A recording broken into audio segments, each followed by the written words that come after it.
आज हम पढ़ेंगे बेसिस के बारे में। देखिए बेसिस वो होते हैं कि जिसमें OH आयन होता है। क्या होता है? OH ion. ये टेस्ट में बिटर होते हैं, बिटर मीन्स कड़वे, और ये रेड लिटमस को ब्लू कलर में चेंज कर देते हैं। अगर इसमें रेड कलर का लिटमस डालेंगे तो वो ब्लू हो जाएगा। एसिड को न्यूट्रलाइज करते हैं और सॉल्ट बनाते हैं। ये स्लिपरी टच के होते हैं। स्लिपरी मतलब जैसे सोप होता है ना, साबुन, वो बेस होता है। अब ये बताया है इसमें जैसे NaOH, ये OH वाले सब क्या है? बेस है, जिनके नाम दिए गए बेटा। जब इन्हें ये ब्रेक होते हैं आयन में, तो ये सोडियम आयन, इसे OH नेगेटिव को कहते हैं हाइड्रोक्सिल आयन। ये सब ऐसे आयन में टूट जाते हैं। ऐसे बेसिस जो पानी में घुल जाते हैं, जो वाटर सॉल्युबल होते हैं, उन्हें एल्कलीज कहते हैं। अब ये सब इसके फार्मूले दिए हैं।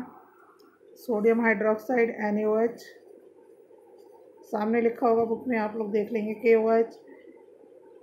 अमोनियम हाइड्रोक्साइड होता है NH4OH। कैल्शियम हाइड्रोक्साइड होगा CaOH whole twice. Magnesium hydroxide भी MgOH whole twice. Zinc hydroxide ZnOH whole twice. Aluminium hydroxide AlOH whole thrice. अब ये बताया strong base, weak base. Strong base वो होंगे जो पूरे के पूरे ब्रेक हो जाएंगे आयंस में, और वीक बेस आयन में ब्रेक नहीं होते पूरे। ठीक है।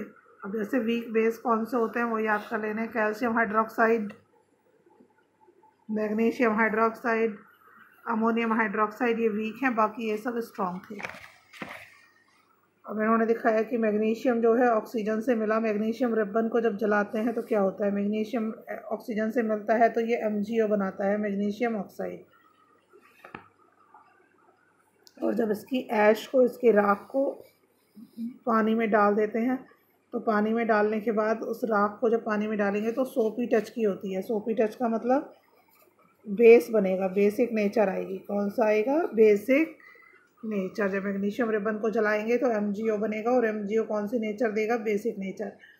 प्रिपरेशन ऑफ बेस, मेटल को जब ऑक्सीजन से रिएक्ट करेंगे तो मेटल ऑक्साइड बनेगा, और फिर मेटल ऑक्साइड को वाटर से रिएक्ट करेंगे तो सोडियम, ये बेसिक ऑक्साइड बनेगा। यूजेज ऑफ बेस, बेस जो होते हैं, कैल्शियम हाइड्रोक्साइड जो है ये सीमेंट में, इसको स्लेग लाइम भी कहते हैं। कैल्शियम हाइड्रोक्साइड को CaOH होल ट्वाइस फार्मूला होता है, ये याद करना है। जो अंडरलाइन कर रही है उतना ही पढ़ना है। और ये सीमेंट में काम करता है, क्योंकि सब 10th क्लास को दिया हुआ है इसमें। और ये वाइट वॉशिंग में यूज़ होता है, जो घरों में पुताई करते हैं। और वाटर ट्रीटमेंट में, वेस्ट वाटर में यूज़ होता है। सोडियम हाइड्रोक्साइड ये ग्रीजिंग और ऑयली सरफेस को साफ़ करने में काम आता है। सोप बनाने में काम आता है। ब्लीचिंग पाउडर में काम आता है। सोडियम कार्बोनेट, तो सोडियम कार्बोनेट और सल्फ्यूरिक एसिड दोनों मिलकर के कौन सा? फायर एक्सटिंग्विशर में काम आते हैं। फायर एक्सटिंग्विशर ऐसे आग बुझाने का जो होता है, जैसे नोजल दबाओगे बाहर निकलेगा, आग को बुझा देगा, क्योंकि इसमें से CO2 गैस रिलीज होती है। ये हो रही है ना, ये रिएक्शन है इसकी। ये सोडियम कार्बोनेट, सल्फ्यूरिक एसिड मिला, सोडियम सल्फेट, वाटर और CO2। CO2 हमेशा आग को बुझाती है, ये पता होना चाहिए। CO2 does not supports burning. Salt, salt क्या है? सॉल्ट में ना तो H होगा और नीदर OH, ना OH होगा। जैसे NaCl सॉल्ट है ना, CaCl2 सॉल्ट है। एसिड में H आयन देंगे, जैसे ये बेस है, ये एसिड है, ये मिलके इसने सॉल्ट प्लस वाटर बनाया है। तो इस रिएक्शन को कहते हैं न्यूट्रलाइजेशन रिएक्शन। न्यूट्रलाइजेशन का मतलब ये जो है, ये कोई भी नेचर शो नहीं कर रहा, ना एसिड है ये, ना बेस है। ऐसे फिर इन्होंने बताया मेटेलिक ऑक्साइड होता है। ये मेटेलिक ऑक्साइड है ZnOMgCO3। मेटेलिक ऑक्साइड जब एसिड से मिलता है तो salt plus water plus CO2 भी निकालेगा। ये नहीं पढ़ना, ये है। एसिडिक सॉल्ट्स, ये रहा, ये सल्फ्यूरिक एसिड प्लस NaOH मिला तो ये बन गया NaHSO4 प्लस H2O। ये रिएक्शंस हैं। Neutral salt, strong base strong acid के मिलने से जो सॉल्ट बनता है इसे न्यूट्रल सॉल्ट कहते हैं। बेसिक सॉल्ट, जो वीक एसिड स्ट्रॉन्ग बेस इसके मिलने से जो बनेगा वो होगा, ये होगा बेसिक सॉल्ट।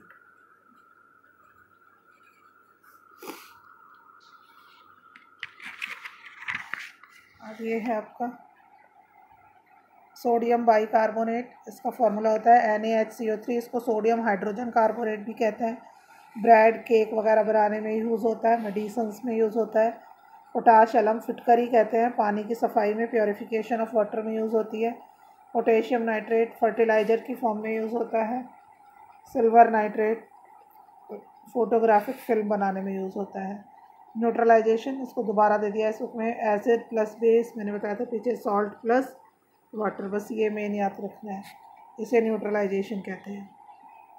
एप्लीकेशन मतलब बेनिफिट्स ऑफ न्यूट्रलाइजेशन के क्या फ़ायदे हैं। इंडाइजेशन, जब इंडाइजेशन मतलब आपको एसिडिटी और वॉमिट आ रही है तब एंटासिड खाते हैं। तो एंटासिड टैबलेट क्या करती है, एक्सेसिव एसिड को ख़त्म कर देती है। तो एंटासिड कौन है, मैग्नीशियम हाइड्रोक्साइड। सॉयल ट्रीटमेंट, जब सॉयल एसिडिक नेचर की होती है तो उससे क्रॉप ख़राब हो जाती है, इसलिए फार्मर जो है उसमें क्या ऐड करते हैं, कैल्शियम हाइड्रोक्साइड। क्या ऐड करते हैं, calcium hydroxide. Sting of yellow wasp, जो पीले रंग की ततैया आती है उसके स्टिंग में उसके अंदर एल्कली होता है, उसको न्यूट्रलाइज करने के लिए ये कहा है कि एसिटिक एसिड लगा दो। आंट और बी बाइट, जो चींटी काटती है, मधुमक्खी काटती है, तो इसके स्टिंग में आंट और मधुमक्खी में क्या होता है, फॉर्मिक एसिड होता है। तो एसिड को न्यूट्रलाइज करने के लिए क्या लगाएंगे, सोप। ठीक है, इसमें बेस बताया है, बेस होता है येलो वास्प में, तो एसिटिक एसिड लगाना चाहिए। Factory waste,